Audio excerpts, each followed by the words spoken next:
Atamurun nas, wahai orang-orang Yahudi, wahai Bani Israel, apakah kalian menyuruh orang-orang lain berbuat baik sementara kalian melupakan diri kalian sendiri? Padahal kalian baca Alkitab. Apa maknanya? Maknanya bahwa orang baru bisa jadi baik, beneran baik itu adalah orang yang memperbaiki diri sendiri, baru kemudian ingin berkontribusi memperbaiki orang lain. Kelas pertanyaan berikutnya, siapakah orang yang paling mampu mengawali kebaikannya dengan cara memperbaiki diri sendiri? Jawabannya, orang yang menggunakan fitur kesabaran secara permanen dalam hidupnya 24 jam. Wasta'inu bis-sabri, baru kemudian sholat. Masya Allah.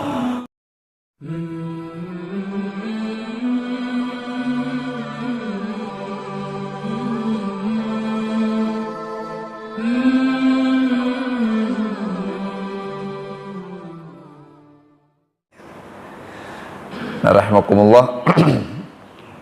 Hari ini kita bahas 3 amalan saja yang pahalanya tidak disebutkan secara langsung jenisnya, volumenya atau frekuensinya, tapi berpahala dan pahalanya besar. Yang pertama sekali, yang paling populer, mungkin juga bapak-bapak sudah sering dengar, adalah kesabaran. Ya, itu nomor 1, rahimahullah, as-sabru. Di antaranya ada dalam surah Az-Zumar, Allah Azza wa Jalla menyampaikan, innama yuwaffas sabiruna ajrahum bighairi hisab. Sungguhnya Allah Subhanahu wa taala menyempurnakan, memberikan pahala orang yang sabar dengan pahala yang sempurna, bighairi hisab, tanpa bisa dihitung berapa persisnya. Enggak hitung-hitungan. Ya, kalau kita buka kitab tafsir, misalnya siapa, Ibnu Juzai, ya, namanya Muhammad, orang Andalus, meninggal pada pertengahan abad 8 Hijriah. Beliau ini ulama yang langka, Bapak. Kenapa? Meninggalnya syahid perang. Biasanya jarang kita dengar ulama begitu kan. Ulama biasanya meninggal ya di rumah, lagi baca buku, lagi ceramah, lagi khutbah, atau lagi sholat. Ini meninggal fisabilillah.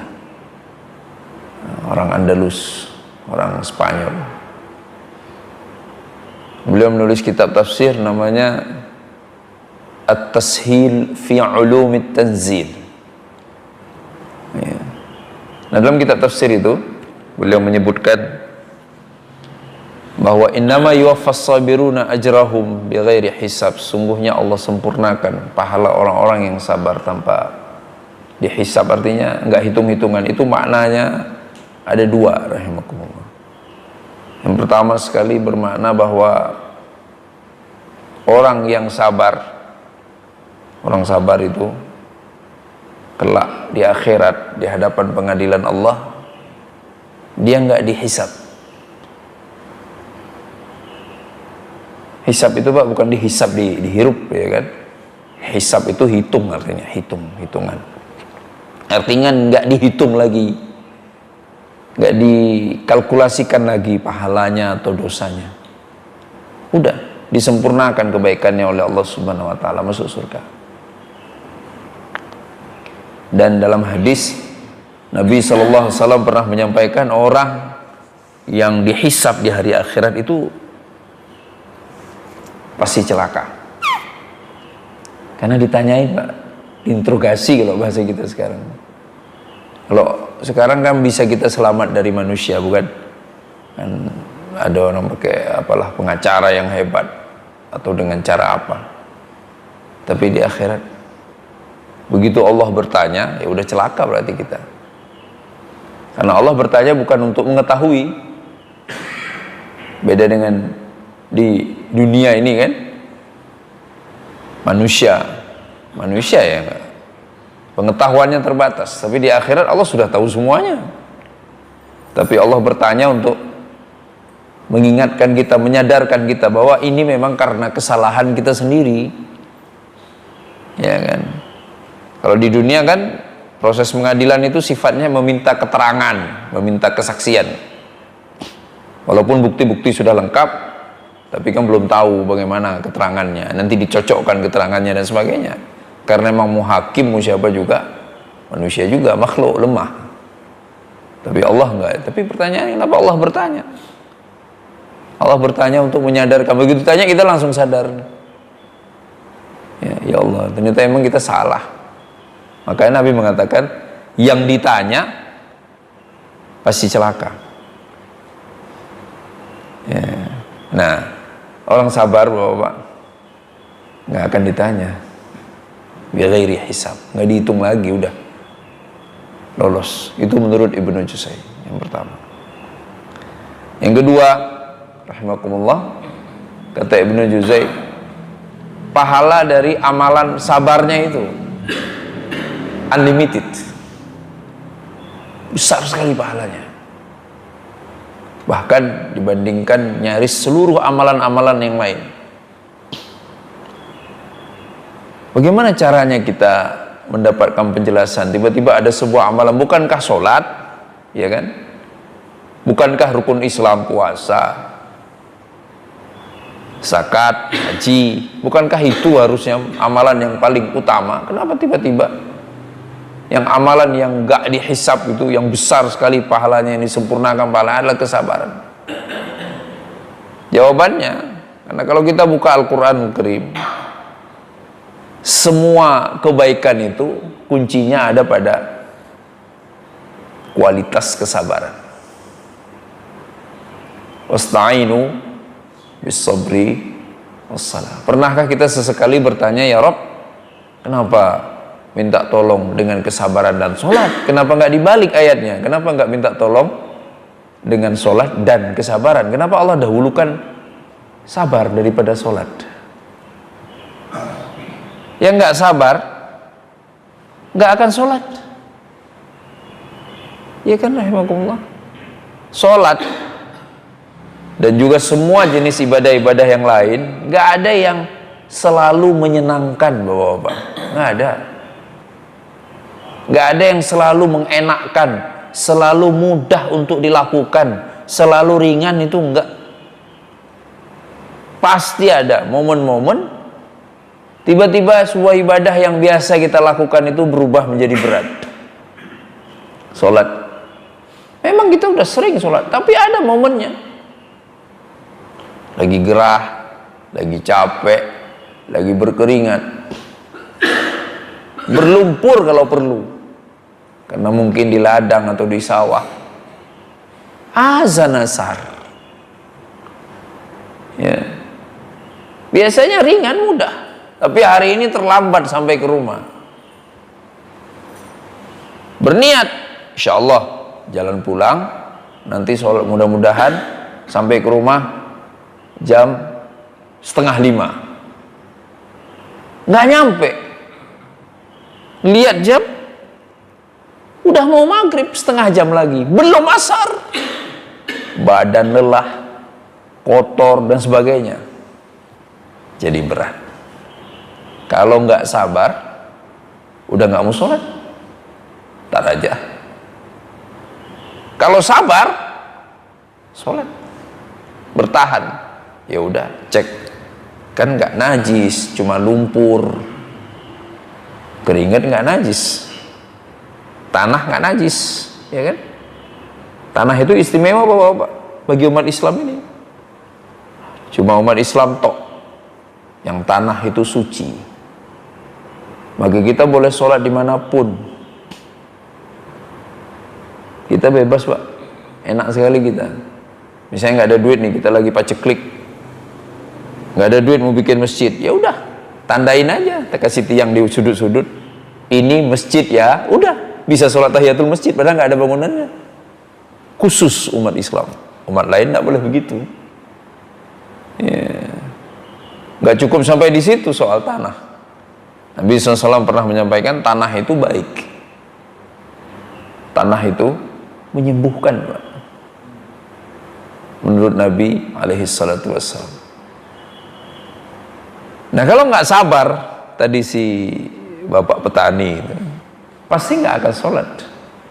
Makanya ista'inu bis sabri wassalah.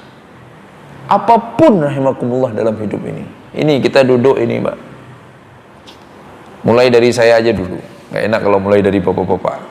Mulai dari saya ini nggak sabar misalnya ngasih berbagi ilmu di sini, udah nggak datang lagi Pak, orang jamaah kita belum bertambah signifikan kan, kita ngaji udah berapa tahun ini ya. Bapak-bapak ngaji mulu, Ustadz yang diomongin itu lagi muter, betul kan ya.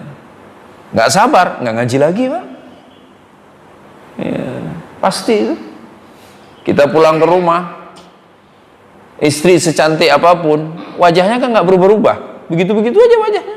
Yang ada makin hari menua, sama kayak kita. Nggak sabar Pak, udah bubar keluarga kita. Anak kita kasih makan, sekolah, semuanya kita sayang. Bahkan dulu lagi dia kecil kita bela kalau ada masalah, kita dukung, kita maafkan kalau dia salah. Kalau nggak sabar, tetap aja. Karena nggak ada Pak, siapapun anak siapapun nggak ada yang baik terus. Persis kayak kita juga, sama, kita dulu juga anak kan. Semuanya kesabaran, rahimakumullah, semua kesabaran ya. Maka kenapa wasta'inu bis sabri ya, dari itu maka Ibnu Juzai beliau mengatakan pahala sabar itu enggak terhitung. Kenapa? Karena dia ada dalam semua jenis ibadah, ada dalam aliran darah kita. Begitu sabarnya hilang, langsung rusak hidup kita. Nggak perlu lama, rahimakumullah. Antum coba lihat, misalnya kita baca koran, ada zaman dulu tuh dijual koran kriminal kan, saya waktu masih sering naik bis itu kalau kita baca dengan perspektif ayat ini Pak, itu semua, lah ini orang jahat sama anak, kalau dia sabar nggak jadi jahat. Ini anak jahat sama emak, kalau dia sabar nggak jadi jahat. Ini orang, coba semua kesabaran, rahimakumullah. Karena nggak ada pada hakikatnya orang yang jahat terus, nggak ada kan Pak. Bilanglah, misal mohon maaf maling misalnya, nggak ada kan orang maling terus 24 jam, nggak ada. Kapan dia jadi maling? Hanya ketika sabarnya hilang. Mau siapa juga, oh ada orang di label pembunuh. Pertanyaannya, emang ngebunuh orang terus? Enggak, cuma beberapa kali saja dalam hidupnya lah, hidupnya berpuluh tahun. Kapan itu terjadi? Ketika sabarnya hilang. Sama juga kayak konflik.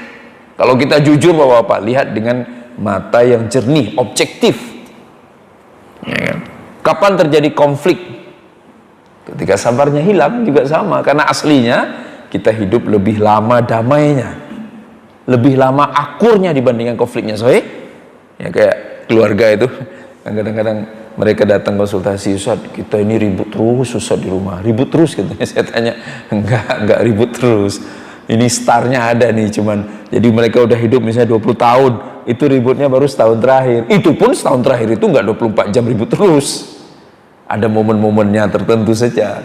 Nah itu yang kita telusuri, perkaranya apa yang memicu keributan, itu saja. Jadi selalu ketika sabar itu hilang ya. Makanya terus menerus sabar, akhirnya apa? Ya, besar sekali pahalanya. Sholat nggak ada, terus menerus sholat malah salah kan. Nabi SAW kalau ba'da sholat subuh atau ba'da sholat yang ada ba'diyahnya, Nabi nggak ada langsung bangun sholat Duhur, Maghrib, Isya, nggak ada ba'da Assalamualaikum langsung berdiri lagi sholat. Enggak, ada jeda. Karena nggak boleh orang sholat terus. Kita sholat tarawih juga ada jeda kan. Nggak boleh orang Assalamualaikum bangun, Allahu Akbar. Itu nggak mengikuti keteladanan dari Nabi. Karena memang nggak ada terus-terusan sholat ya. Terus-terusan puasa dilarang, wisal itu nggak boleh ya. Udah mau terus-terusan, paling boleh kayak Nabi Daud, selang-seling, sehari puasa sehari enggak. Apalagi nggak ada. Hatta orang misalnya mengikrar tiap tahun mau haji, itu juga dilarang karena melanggar juga. Kan diperintahkannya cuma sekali saja seumur hidup. Ya boleh sering haji, tapi berniat saya harus haji tiap tahun, berlebihan.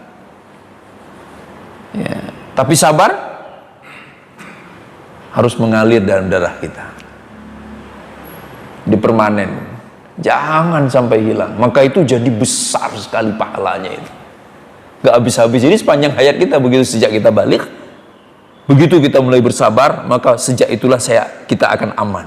Begitu sabar itu hilang, kita terjerumus. Selalu begitu, rahmatullah. Coba lihat aja, tiba-tiba kita marah, memerah wajah kita sama orang, wah itu sabar lagi hilang.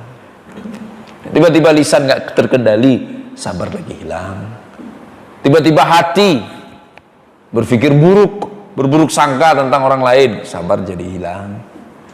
Ketika akhirnya hanya menyimpan memori kesalahan orang lain, sabar juga jadi hilang. Masya Allah, rahimahullah. Makanya kenapa ista'inu bis sabri, minta tolong kepada kesabaran. Nah, rahimakumullah. Maka itu yang harus kita perjuangkan, ya sabarnya itu. Karena sabar maknanya bertahan, dan itu nggak mudah, rahimakumullah. Ini kayak bapak-bapak ini, masya Allah. Kalau kayak saya ya nggak ada ujiannya, ini masih muda, nggak ada pinggang, masalah pinggang, masih bisa duduk, enak-enak aja bangun pergi ke masjid. Kalau kayak Pak Haji RW, ya kaki udah nggak bisa ditekuk, ya udah beliau lurusin. Ya bapak ustadz yang lainnya, ya kan udah berumur, ya udah punya cucu. Ini udah menunjukkan performa sabarnya, Pak. Kalau kayak masih muda kayak saya, nggak usah cerita sabar lah. Orang badan juga masih sehat. Ini yang udah berumur masih ke masjid, masih bangun. Itu kan, coba antum perhatikan orang-orang tua kita itu di kamar mandi aja butuh kesabaran tinggi, Pak. Nggak bisa kan mereka jalan di kamar mandi secepat kita, ini kepleset, keplanting. Pelan jalannya, karena kalau kenceng jatuh, pelan, licin. Kita enak-enak aja kan jalan kamar mandi. Mereka butuh kesabaran. Masuk kamar mandi aja perlu kesabaran, ya Allah. Ya salam. Akhirnya yang selamat itu yang sabar. Selalu begitu, siapapun seperti itu, saudaraku yang dimuliakan Allah Subhanahu wa ta'ala. Yang nggak sabar, maka nggak akan selamat. Siapapun, ya kan? Termasuk, nah, biar cerita orang-orang di posisi saya aja, nggak sabar untuk, nggak bisa menahan diri untuk memberikan jawaban. Itu juga mencelakakan, Pak. Begitu ada orang nanya, langsung jawab. Ada orang nanya, langsung jawab. Itu harus hati-hati kita itu. Jangan-jangan begitu kita selalu semangat, langsung jawab, tiba-tiba jawaban kita salah. Mau minta maaf nggak enak, udah kadung terkenal sebagai ustadz tenar, masuk YouTube dan sebagainya. Akhirnya malu kan? Rahmatullah. Tapi kan nggak bisa dihindari. Artinya akan ada momen, akan ada waktu orang hilang sabarnya. Rahimahullah. Lupa dia dengan pentingnya kesabaran. Nah, karena itulah kenapa Allah Azza wa Jalla kemudian menyampaikan dalam ayat ini di surah Az-Zumar ini tentang yuwaffa. Yuwaffa itu wafa itu disempurnakan, dipenuhi, difulkan oleh Allah SWT pahalanya. Nah, karena itu as-sabirun, bukan lagi alladzina sabaru, as-sabirun, orang-orang yang sudah melekat pada dirinya kesabaran. Pertanyaannya pastinya, Bapak Ibu, apa yang harus kita lakukan? Selalu begitu, apa yang harus kita lakukan? Kata kuncinya mudah saja. Satu, jangan berbuat kecuali setelah dipikirkan. Itu aja, jangan berkata-kata, jangan berbuat, jangan melangkah, termasuk jangan memihak, jangan apapun kecuali setelah dipikirkan. Tindakan itu jangan dilakukan berdasarkan dorongan syahwat, bisa kemarahan ataupun kemalasan. Karena Nabi SAW mengatakan tidak ada kebaikan dari sesuatu yang dilakukan atas dorongan kemarahan. Ya. Ini yang berat, berat itu kita. Ya kadang-kadang kan sebagian mengatakan kalau kita tidak segera bergerak nanti jadi salah. Ya. Udah sampaikan aja, jangan ditunda-tunda. Nah, justru ketika itu ingin disampaikan dengan tergesa-gesa, malah kita mengadopsi cara setan. Nauzubillah min dzalik. Al-isti'jalu minasyaitan. Ketergesa-gesaan itu dari setan. Rahimakumullah. Ya. Yang kedua, rahimakumullah, setelah jangan melakukan sesuatu karena dorongan amarah, sebagaimana juga jangan meninggalkan sesuatu karena dorongan-dorongan syahwat. Kalau mau disimpulkan, pastikan melakukan ini bermanfaat untuk akhirat, ditinggalkan karena ini mencelakakan di akhirat. Teorinya sih mudah bapak-bapak, tapi menghadirkan kesadarannya itu yang susah. Iya kan? Enggak ada yang nanya gini, Ustaz, kalau di masjid kenapa ya kita kayaknya enak gitu ya, kayak terkendali, lisan terkendali, mata terkendali, tangan terkendali, betul kan? Masuk masjid aja Pak, langsung terkendali kita semuanya. Kenapa? Yang pertama ya rumah Allah lah, Allah penguasa jagat raya. Coba nggak usah ke rumah Allah, ke rumah orang baik, ke rumah ustadz atau ke rumah tokoh masyarakat. Kalau di kampung saya dulu ke rumah Tengku gitu, mana ada kita macem-macem. Assalamualaikum, duduk aja, baik duduknya kan, mainnya ke rumah Tengku, enak sama Tengku. Sama kita ke rumah Allah, ini Allah penguasa jagat raya, Khaliq. Langsung kita berubah, perasaan kita langsung berubah, ingin mengendalikan diri, ingin sabar ya. Tapi kan nggak mungkin kita di masjid terus, itu masalahnya. Kita pasti keluar dari masjid. Kalau kita terus-terusan di masjid malah juga salah. Begitu di luar, suasananya berbeda. Maka kenapa harus terus-menerus bersabar? Ya, maka rahimakumullah, kalau kita lihat ayat dalam surah Al-Baqarah itu tentang perintah wasta'inu bis sabri was shalah. Itu kan sebelumnya ayatnya berbunyi apa itu? Wala talbisul haqqa bil batil wa taqtumul haqqa wa antum ta'lamun. Apa lanjutannya? Apa Ustaz? Wa aqimus shalah wa atuz zakah warka'u ma'ruf. Atamuruna an-nasa bil birri wa tansawna anfusakum wa antum tatluna al-kitaba afala ta'qilun. Nah, itu sebenarnya awalnya itu kenapa Allah nyuruh kita bersabar. Atamuruna an-nasa bil birri. Apakah engkau menyuruh manusia untuk berbuat baik? Dan di saat yang sama engkau melupakan dirimu sendiri, padahal engkau membaca Alkitab. Aslinya ayat ini enggak ke kita, orang Yahudi Pak. Itu kan mulai dari yang atas itu, yang di halaman itu yang paling atas kan ada ayat yang Allah nyuruh orang-orang Yahudi itu aufu bi'ahdi ufi bi'ahdikum, penuhi janji kalian untukku, kata Allah, aku akan memenuhi janjiku kepada kalian. Itu orang Yahudi maksudnya. Allah perintahkan Nabi Musa untuk menyampaikan ini kepada orang Yahudi. Nah, sampai kepada ayat ini, atamurun nas, wahai orang-orang Yahudi, wahai Bani Israel, apakah kalian menyuruh orang-orang lain berbuat baik sementara kalian melupakan diri kalian sendiri, padahal kalian baca Alkitab? Apa maknanya rahimahullah? Maknanya bahwa orang baru bisa jadi baik, beneran baik itu adalah orang yang memperbaiki diri sendiri, baru kemudian ingin berkontribusi memperbaiki orang lain. Kelas pertanyaan berikutnya, siapakah orang yang paling mampu mengawali kebaikannya dengan cara memperbaiki diri sendiri? Jawabannya, orang yang menggunakan fitur kesabaran secara permanen dalam hidupnya 24 jam. Wasta'inu bis sabri. Baru kemudian sholat. Masya Allah. Kita kan sampai sekarang penyakit ini ada kan? Begitu orang salah langsung terdeteksi, langsung teridentifikasi. Oh, ini salah, ini cepat banget kita salah, diri sendiri salah, nggak sadar-sadar, anteng-anteng aja, baik-baik aja, normal-normal aja. Orang salah cepat sekali, langsung